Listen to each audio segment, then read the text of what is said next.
Amém? Irmãos, hoje nós vamos iniciar uma nova série de pregações. Eu confesso para vocês que eu estou bastante nervoso, que eu fiquei muito tempo sem pregar. Me colocaram de banca aqui na igreja, já há uns 3 meses sem pregar. E hoje é o nosso retorno. E eu creio que Deus tem uma palavra para as nossas vidas. Amém? Eu quero convidar você a abrir a sua Bíblia na epístola de 1 a João, a primeira carta de João, capítulo 1. 1 João está lá no final, já pertinho de Apocalipse. 1 João.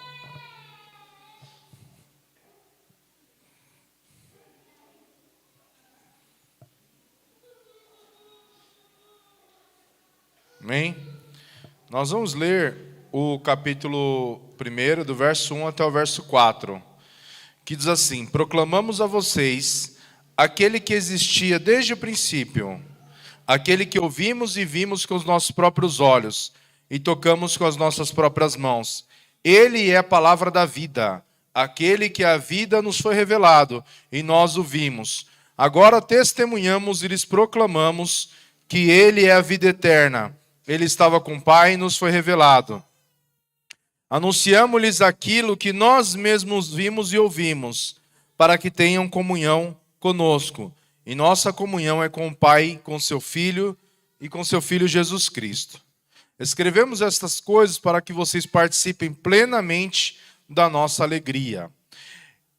A carta de 1 a João, ela é escrita, atribuída ao evangelista, a João Evangelista, um dos 12 apóstolos de Cristo, o apóstolo que mais longevo, que mais viveu. Apesar dela não ter uma identificação clara, ela tem muita similaridade com 2º e 3º João.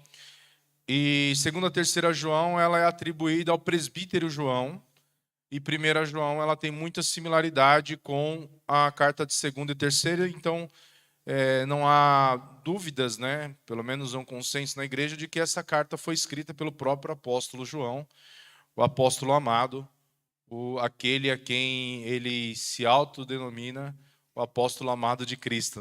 Esse tinha uma autoestima assim, fantástica. Imagina o próprio João, ele escreve dizendo assim: o apóstolo a quem Jesus amava, o discípulo amado, Então, quem é que fala isso? Ele mesmo, Então, ele sabia o quão importante, quão precioso ele era aos olhos de Jesus. E a gente pode dizer que ele sim podia cantar: você é o espelho que reflete a alma, a imagem, como que é? Você é o espelho que reflete a imagem do Senhor, Então, assim, não chore se o mundo ainda não notou. Ele tinha sido, com certeza, notado por Deus. Então, o início do Evangelho, a gente vai ver que ele tem algumas similaridades também. O início da carta de João, a carta de João também tem algumas similaridades com o próprio Evangelho que João escreveu. O Evangelho de João é o 4º Evangelho, diferente dos evangelhos sinóticos, que são Mateus, Marcos e Lucas, que tem muita similaridade entre si. O Evangelho de João é um evangelho mais particular. É um evangelho que ele tem uma apresentação, uma abordagem diferente. Os milagres que são contados em João são diferentes dos milagres que são contados em Mateus, Marcos, Lucas. A apresentação de Jesus, o propósito da carta é um pouco diferente dos evangelhos sinóticos, que são muito mais parecidos. Então, o evangelho de João, ele tem por finalidade apresentar Jesus como Deus. Ele quer apresentar para as pessoas, para os leitores, principalmente para a comunidade grega, que Jesus é o próprio Deus. E aí ele usa alguns argumentos para poder apresentar esse Jesus como Deus. Por exemplo, no Evangelho de João, ele tem 7 milagres narrados no Evangelho. O primeiro é que ele transforma água em vinho, a cura do filho do oficial, a multiplicação dos pães e peixes, Jesus andando sobre as águas, a cura do cego de nascença, a cura do paralítico de Betesda e também a ressurreição de Lázaro. Então, episódios que só são narrados em João.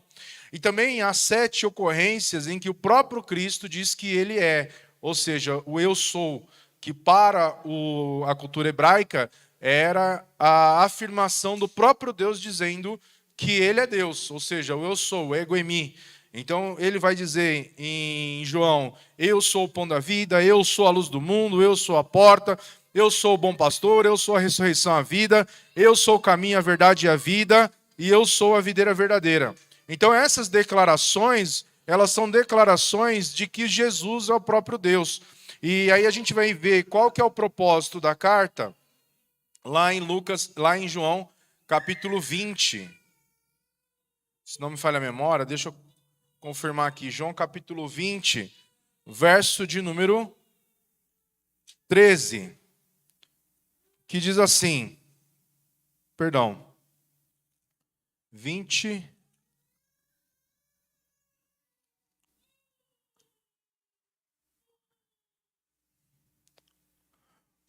Glória a Deus. Então, o propósito da carta é apresentar Jesus como Deus. Eu não vou achar agora aqui o versículo, eu tinha anotado, mas agora não estou achando. Daqui a pouco a gente fala sobre isso.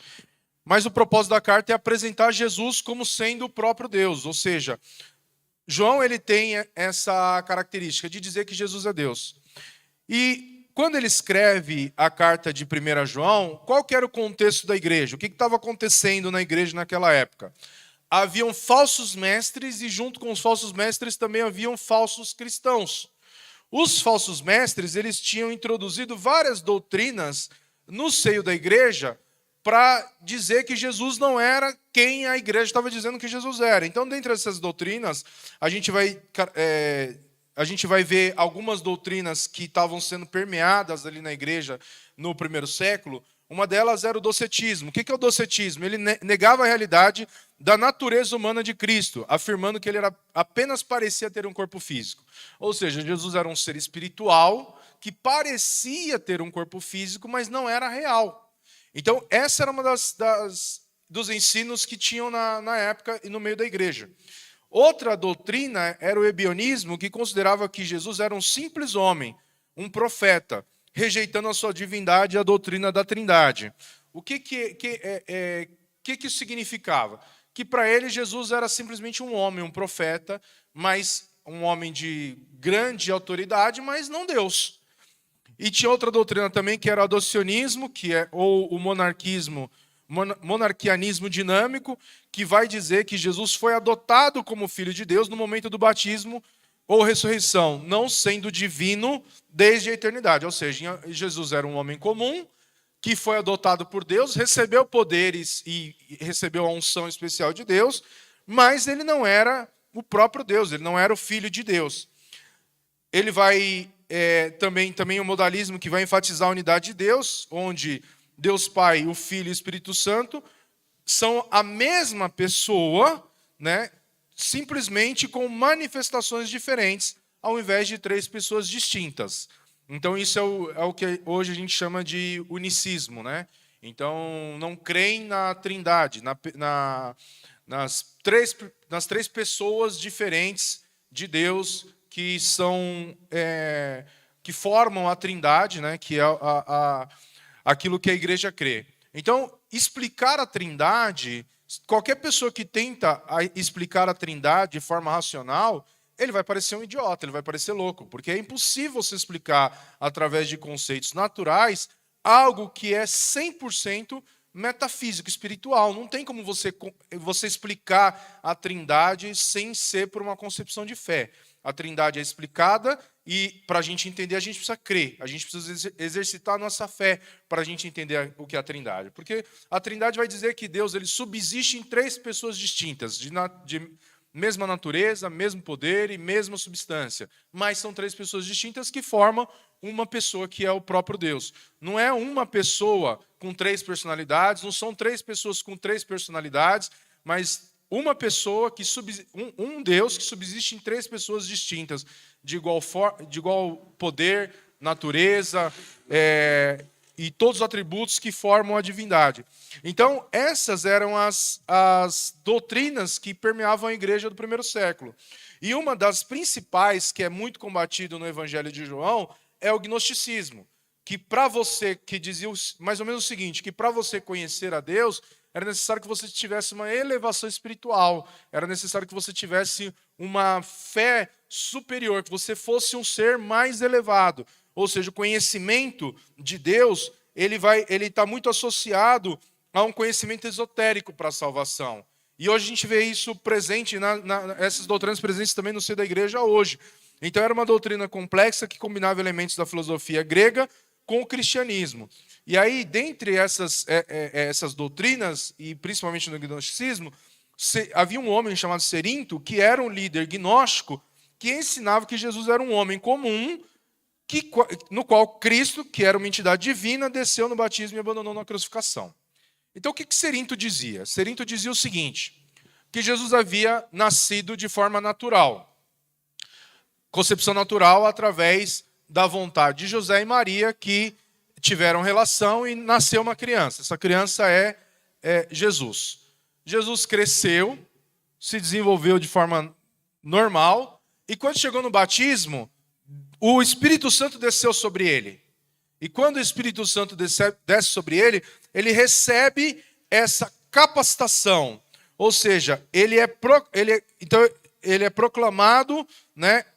O Cristo parte do homem e não do próprio Cristo. Ou seja, Cristo desceu sobre Jesus homem no momento do batismo. E abandona Jesus no momento da crucificação. Dizendo que o Cristo Deus, ele sempre permaneceu intocado. Nunca foi a natureza divina de Cristo nunca foi para a cruz, por exemplo. E também não nasceu de uma forma virginal. Então, essas eram as principais doutrinas. Então, João ele vai escrever essa carta para exortar os cristãos na Ásia a permanecer firmes em Cristo, condenando aqueles falsos ensinos. Então, ele escreve as congregações submetidas ao seu cuidado, dizendo para eles o que eles deveriam fazer para rejeitar esses falsos ensinos, rejeitar esses falsos mestres. Além disso, tem outra questão também que é muito importante, é que a carta de João ela tem duas finalidades principais. A primeira, como a gente já falou, é rejeitar os falsos mestres. A segunda é encorajar os crentes fiéis na verdade e apresentar a segurança da salvação para quem era salvo e não tinha segurança da salvação. As pessoas que haviam crido em Cristo, que eram salvas, mas elas não tinham a segurança da salvação. Eu conheci Jesus com mais ou menos uns 14 anos de idade. E aí eu quero contar uma historinha para vocês. Duas historinhas, na verdade. A primeira história começa mais ou menos assim. Era uma vez um menino que tinha feito um barquinho. Esse menino, ele morava num lugar onde nesse lugar tinha um rio. E esse rio corria. E ele observava sempre aquele rio. E ele criou um barquinho. Ele fez um barquinho com a mãozinha dele. Ele foi lá, fez um barquinho à vela. E ele adorava observar aquele barquinho correndo no rio.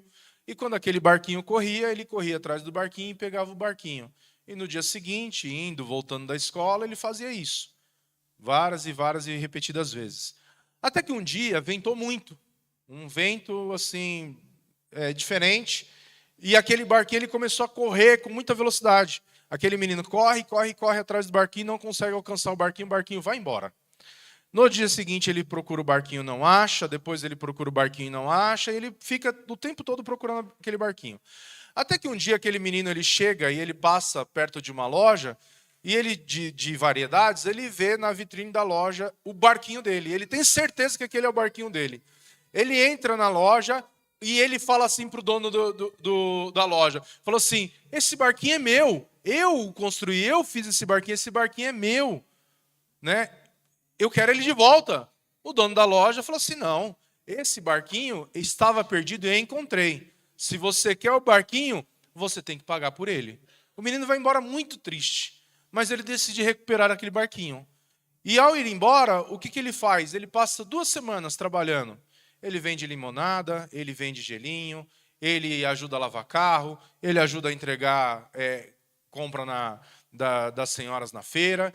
Durante 2 semanas ele trabalha, ele vai lá e ele junta o dinheirinho Quando ele chega na loja, ele entra na loja, ele vai e compra o barquinho.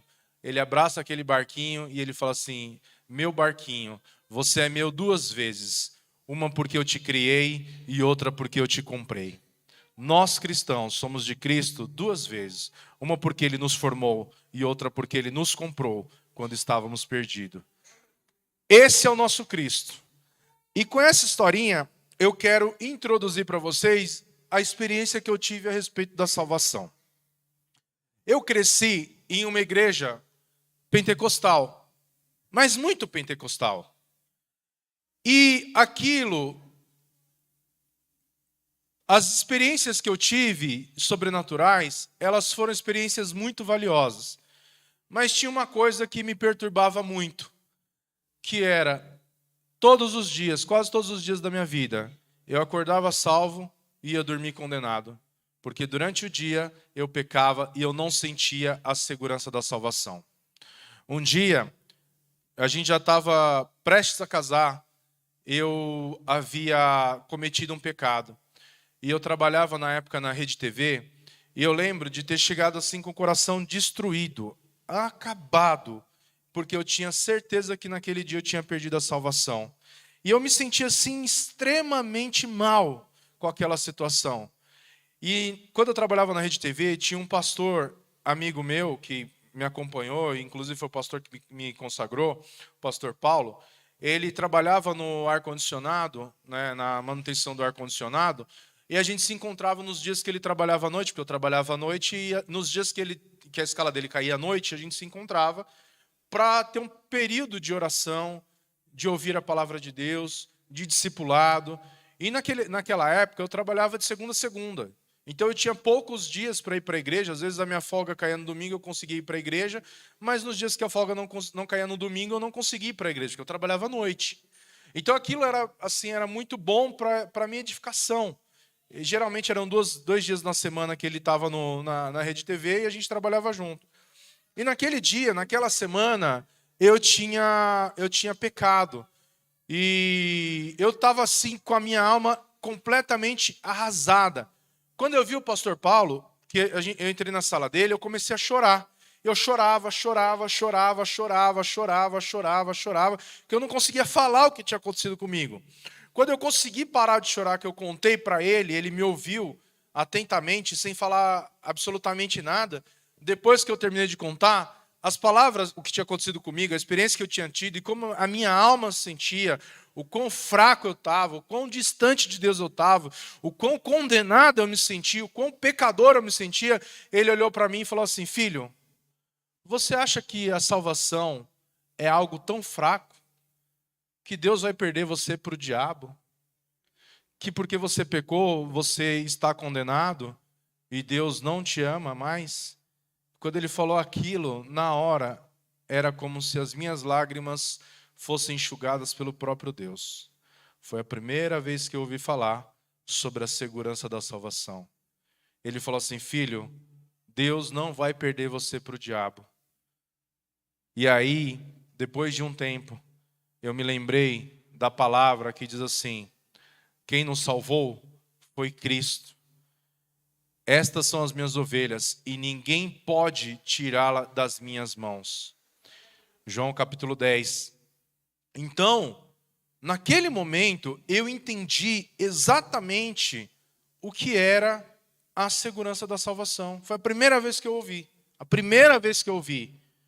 Aqui a gente não está falando de calvinismo, de arminianismo, de doutrinas da graça. A gente está falando de salvação. Naquele dia eu entendi que a salvação não era uma cordinha fraca que amarra um gigante. Porque o nosso pecado, ele é como um gigante na nossa vida. É muito difícil de ser vencido.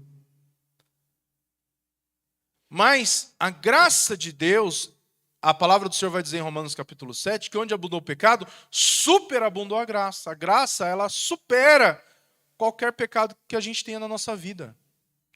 E naquele dia, quando ele falou isso, eu senti uma coisa que eu nunca tinha sentido na minha vida, que era paz e segurança na salvação.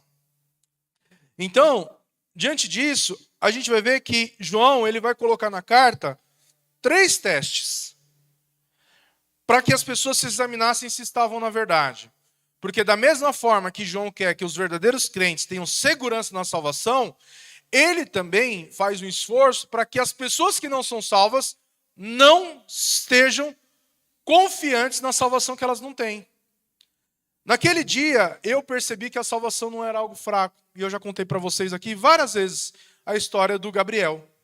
O Gabriel era um jovem que eu conheci na minha adolescência, na minha infância, na minha adolescência. E ele foi para a igreja muito antes do que eu. Só que ele nunca teve nenhuma demonstração de arrependimento. Nenhuma. Eu nunca vi o Gabriel ter uma demonstração de arrependimento. Não que eu me lembre. E o Gabriel era constante na igreja. Ele ia para a igreja. E muitas vezes ia para a igreja comigo. Chegava no dia de ceia, eu estava destruído, porque era pecador e não podia ceiar. Porque eu não me sentia apto e digno de participar da ceia. O Gabriel ceiava normalmente.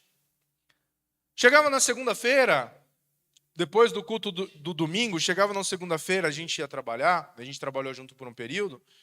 O Gabriel fazia um monte de coisa errada. Eu também fazia um monte de coisa errada.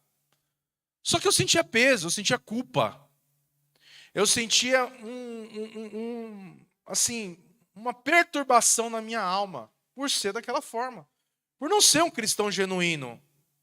E eu falei para o Gabriel um dia, Gabriel, como você consegue?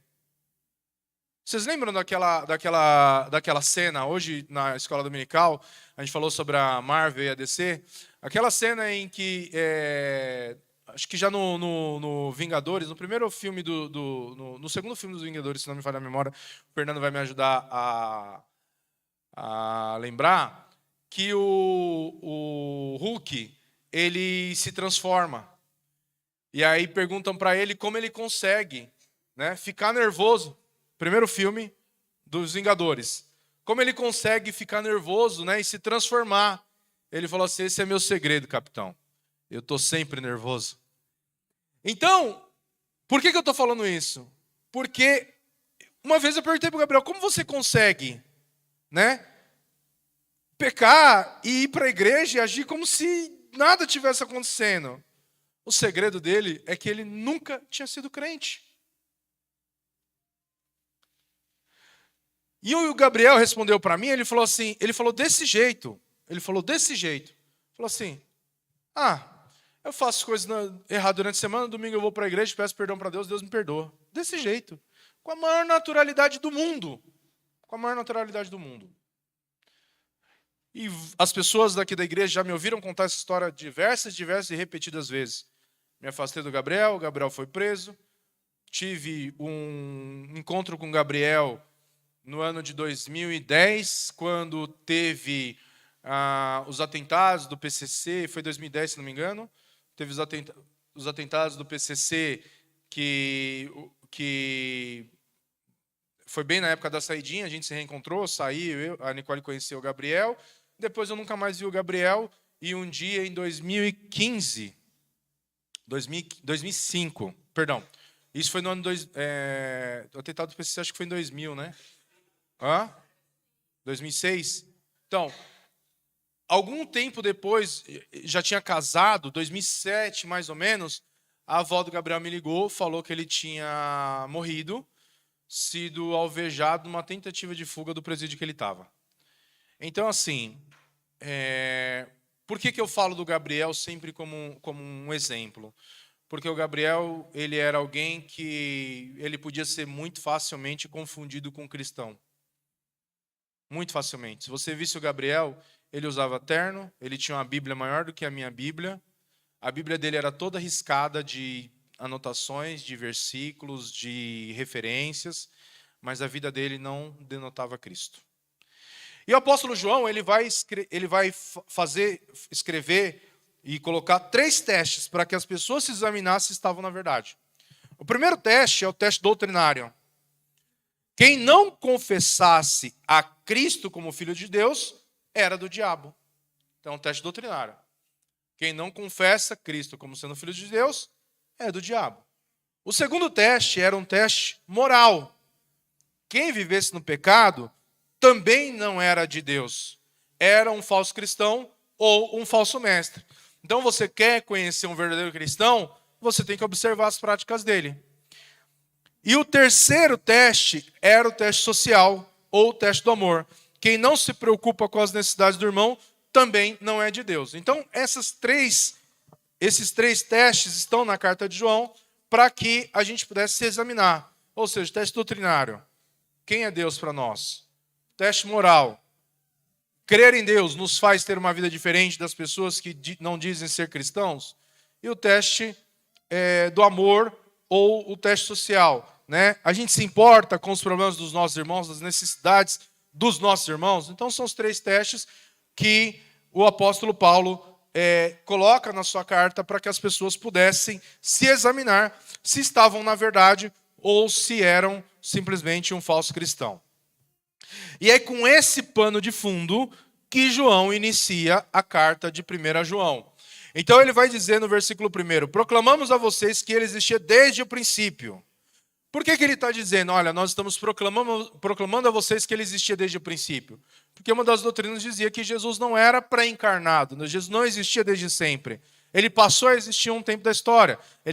Os gnósticos diziam que ele havia recebido a unção de Deus no batismo, mas ele não era o próprio Cristo encarnado. Então João está dizendo assim, não, ele é sim o Cristo encarnado. A gente precisa fazer um paralelo com João capítulo 1, versículo 1, que ele vai dizer assim, no princípio era o verbo estava com Deus e o verbo era Deus.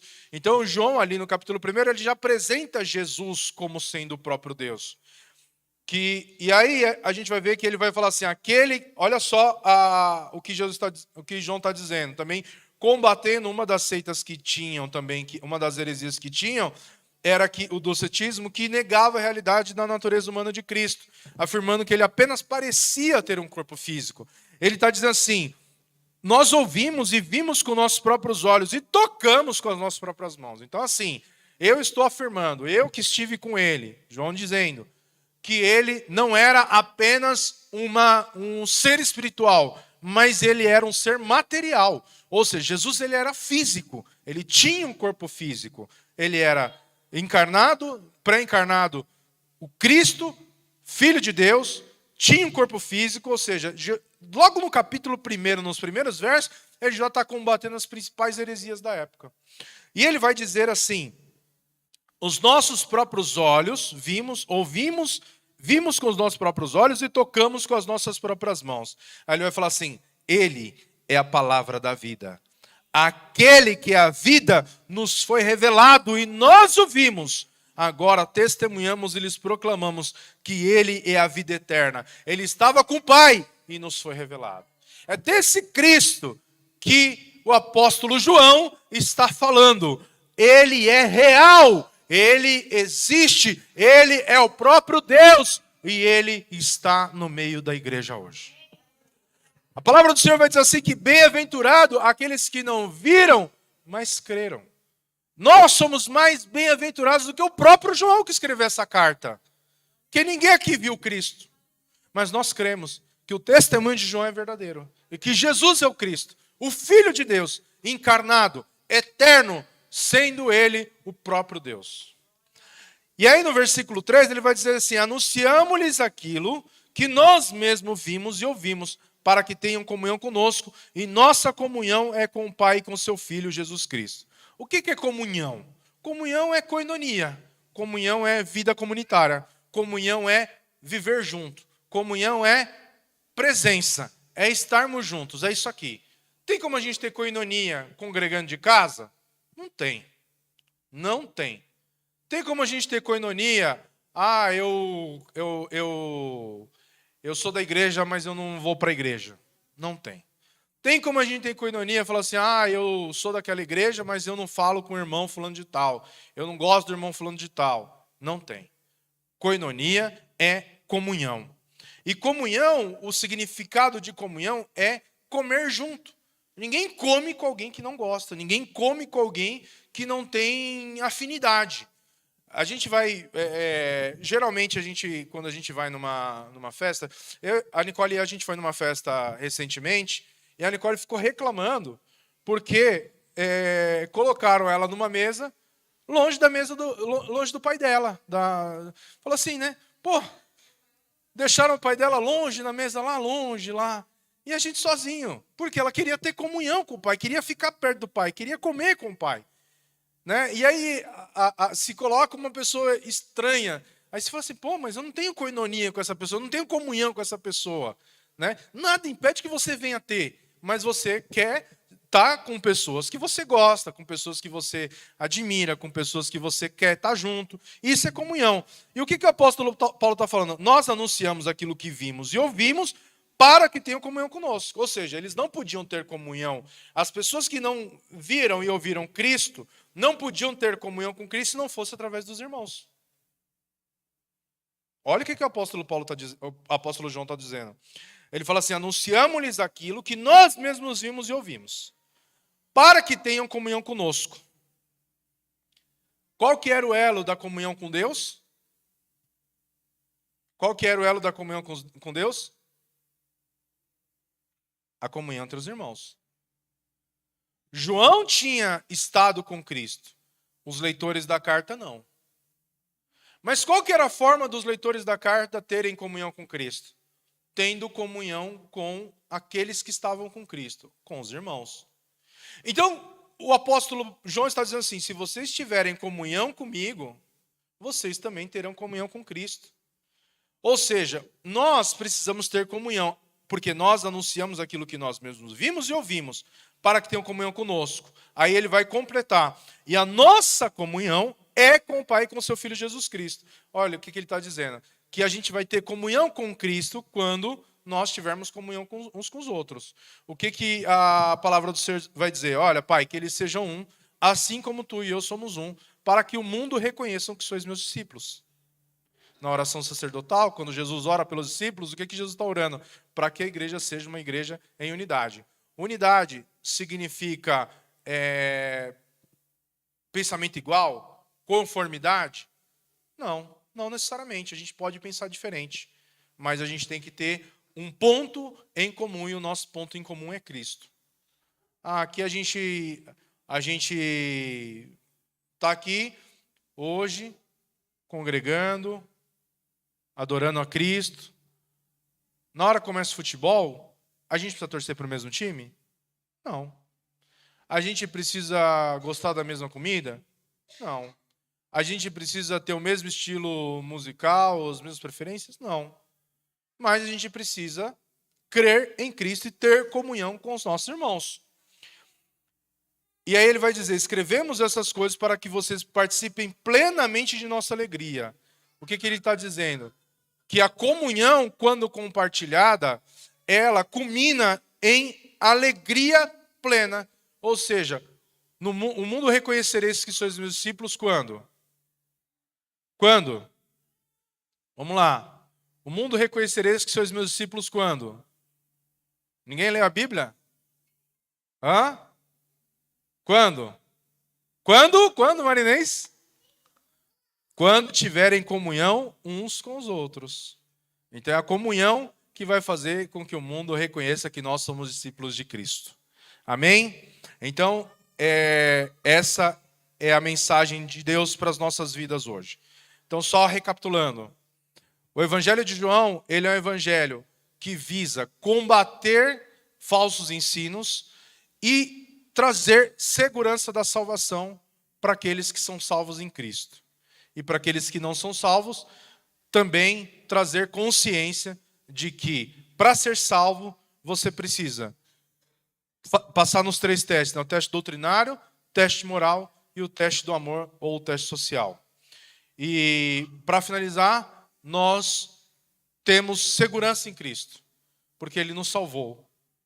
Não uma, mas 2 vezes. Ele nos criou e nos comprou. Nós somos de Cristo 2 vezes. Amém? Que Deus abençoe a vida de vocês e as palmas louvem ao Senhor Jesus.